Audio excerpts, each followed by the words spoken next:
two villages have a classical area inside their territory. One is Soave, so the main village, and is on this side over here, and the other one is Monteforte and is on the other side of this hill.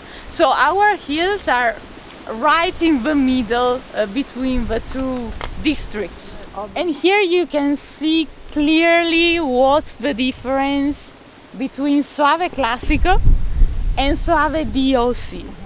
So Soave DOC is the flat area you see there.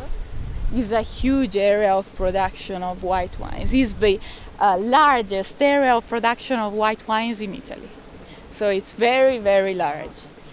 And from the flat basically come all the wines that people sadly are accustomed to know as Soave. So very cheap, low quality, easy white wines.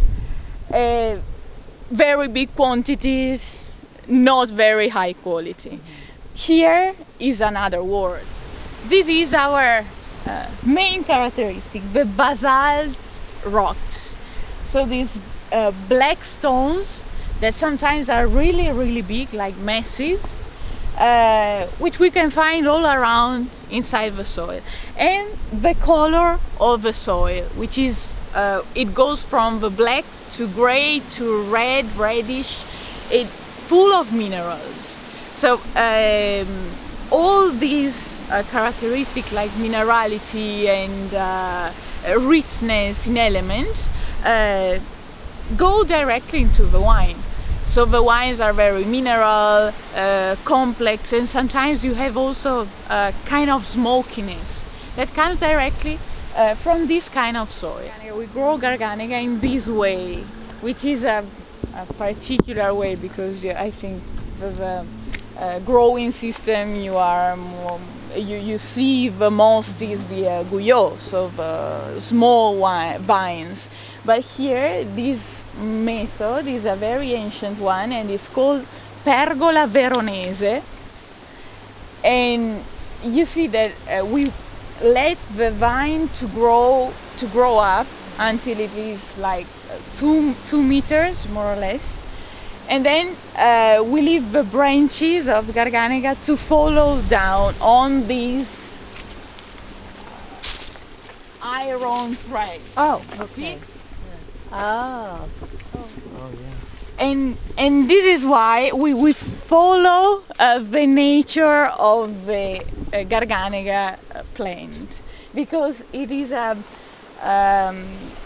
plant with branches that tends to go downwards and not upwards. Also the berries of Gargenega, the skin of the berries is very delicate, and so especially during the hot summers it needs to have like an umbrella to be covered. Sure.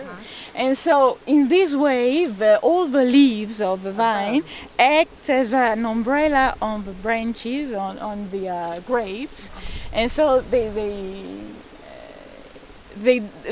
don't get sunburned, basically. And so this is the most clever way to grow Gargenega, and is also the historical one. With the Trebbiano we use this system because the nature of the vine here is more suitable to use the Guyot system. So the branches of Trebbiano are very vigorous, so they tend to go upwards and not downwards. So they don't need the iron threads to what's the term? Support support the branches. And the skin of Trebbiano is a very strong variety, and the skin is thicker than Gargenega. And so it doesn't need that umbrella that Gargenega needs.